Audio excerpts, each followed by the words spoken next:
Hello everyone. Now our group would like to present our topic about production and bioprocessing of lentiviral vector. Okay, now let's move on to the introduction.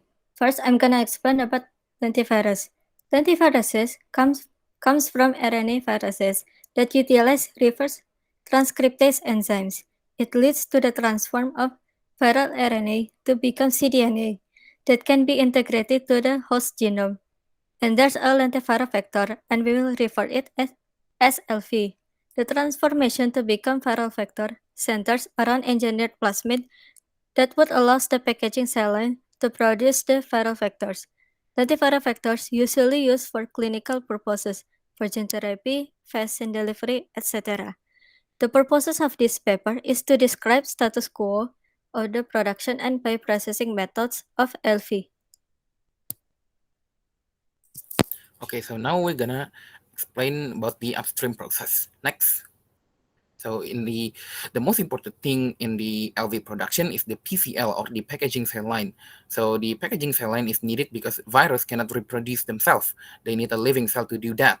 So the PCL will contain the gene that encode for the viral capsid and also the desired gene that will be delivered by the virus. And for a cell line, the HEK293 T cell line was used, or the human embryonic kidney cell.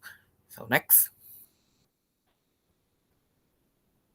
For a vector and expression cassette, as previously been mentioned, the third generation was used. So in the third generation, there are three plasmid. The two plasmid will contain the gene that encode for a viral particle, while the other one will contain the desired gene that will be delivered to the host system. For safety measure, the SIN system or self-inactivating system will be used to prevent the virus from proliferating by themselves inside the host system. Next. For the gene transfection, in this step, expression vector will be inserted to the PCL in order to produce lentiviral vectors. There is two methods that could be used, which is chemical and physical methods.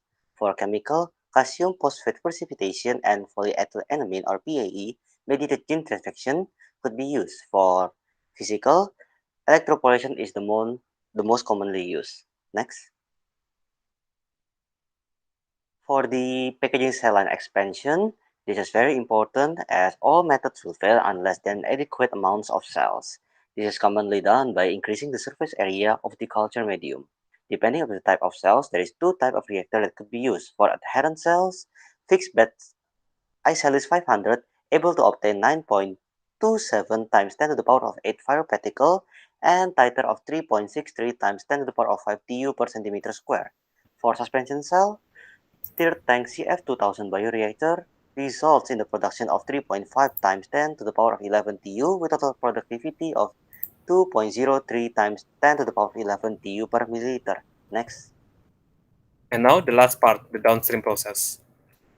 The LV harvest is usually achievable after 48 hours of incubation and will decline after 72 hours due to the convergency.